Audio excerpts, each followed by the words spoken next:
You know we love our horses, and nestled in the heart of Tennessee, some of the most beautiful horse country in America is the Music City of Nashville. We thought we'd stop in and take a look, or maybe take a listen. Nashville, Tennessee, it's my backyard. Let's take a walk around.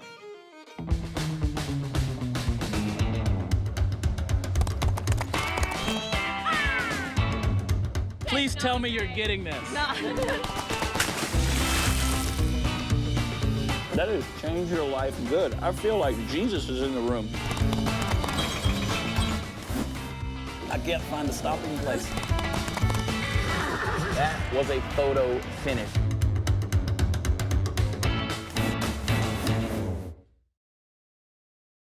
Nashville, Tennessee has garnered many nicknames, most notably Music City, and is home to so much history that it's hard to fit everything into one trip. One of the most historic country music staples in Nashville, Tennessee is the Ryman Auditorium, former home of the Grand Ole Opry radio show. Even this place has a nickname, the Mother Church of Country Music. I'm not really dressed for church per se, but let's see if they'll let this cowboy in to take a look around. How in the world do you get a job like this? I went to school for public history. Yeah. I ended up moving here. I chased a girl here in Nashville. We got married, so it all worked out. Tell me a little bit about the history of this building. It's an old one. We've been here over 120 years. It was the Union Gospel Tabernacle, a non-denominational tabernacle. This is the birthplace of bluegrass It is. music. It is, yeah. And that started how and when? Well, Bill Monroe, he's known as the father of bluegrass. He experimented for a while, different musicians and instruments in his lineup. We argue that's when bluegrass music as we know it was born. Right. Do you know the 5 instruments of a traditional bluegrass band? Well, I can prove that I don't. Let's see. So you got a mandolin. Yep. You got a guitar. Yep. You got a banjo. You got a fiddle. Yep. And the 5th would be a The big one. stand-up bass. Upright bass. There you Upright go. bass. That's pretty good. That's pretty good. Yeah, but Nailed it. Ish. that's not bad. That was good.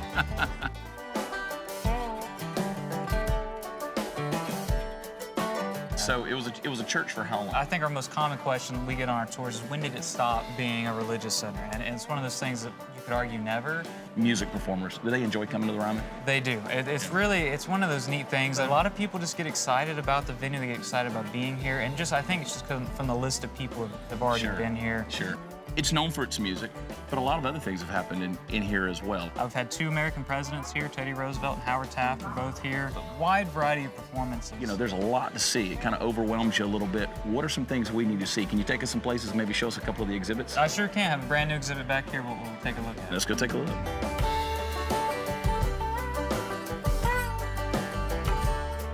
As you walk through, you've got a lot of exhibits. These are new exhibits.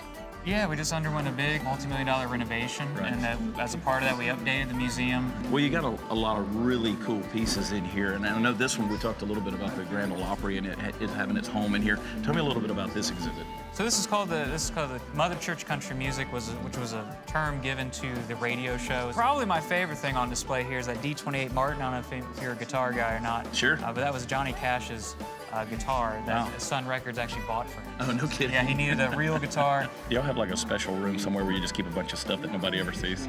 Like There are really some cool stuff? things. I will say, with this revamp, we are able to put our really cool stuff out on Put it display out, because yeah. it's more protected. Yeah, I'm assuming that if somebody tried to get into Johnny Cash's guitar, a lot of alarms are going to go off. It wouldn't be good. I would The say Ryman that, yeah. police are going to descend from the rafters, and it'd be a bad deal. I don't know. I mean, I'm not very quick, but I might have to come out and tackle you. Good deal. This is really cool. You got to come to the Ryman Auditorium. You got to check this out. You got to look up Josh. They're going to tell you everything you need to know about the Mother Church of country music. Do what we Ryman can. Auditorium. Absolutely. Thanks, man. Nice to meet you. You too. After looking around in the auditorium, it makes sense that this place used to be a church. The pews are there, the stained glass. I can even imagine a pulpit on stage. I consider country music to be another religion, so I think what it's become really does keep with where it started. Here in Nashville, Tennessee, there is only one name that matters when it comes to guitars: Groon Guitars.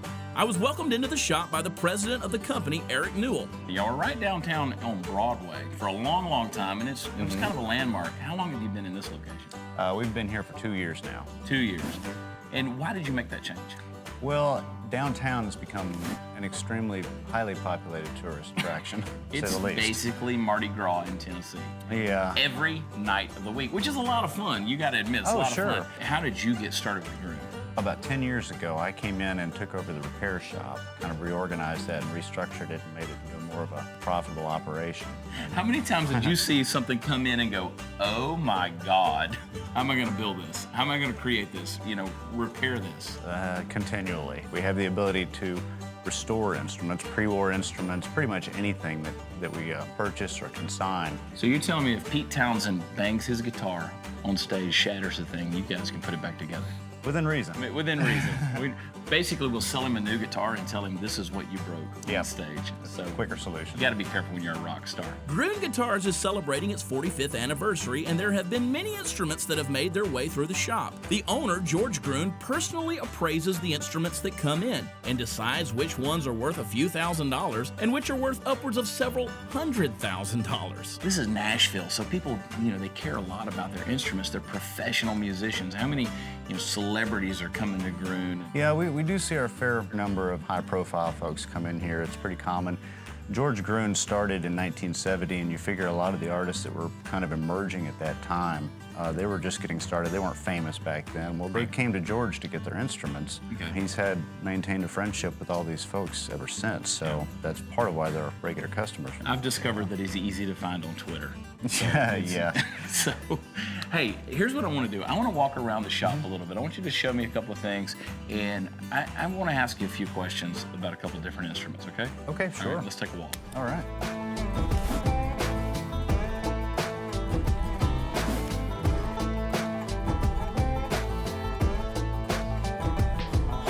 So based on how the store is set up, is there a vault back in the back where people, can't touch the stuff that's worth tens of thousands of dollars, or how does this work?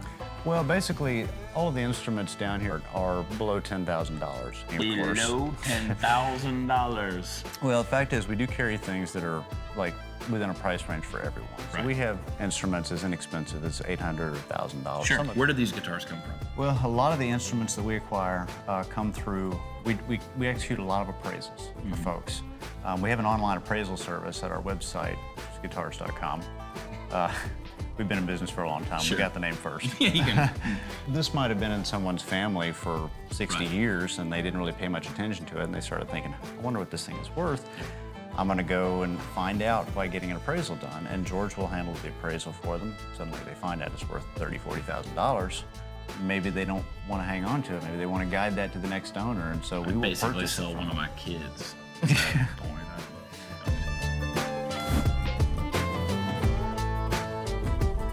Show me something that is going to just scare me to death. Like, show me a really valuable guitar.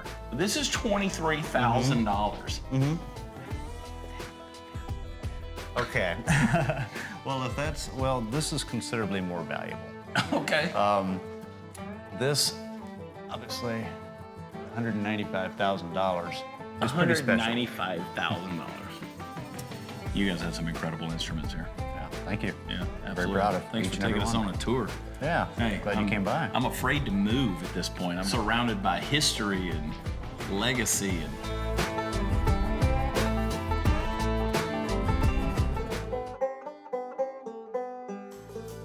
Stay tuned. When we come back, we visit the historic Country Music Hall of Fame here in Nashville, Tennessee. You don't want to miss it.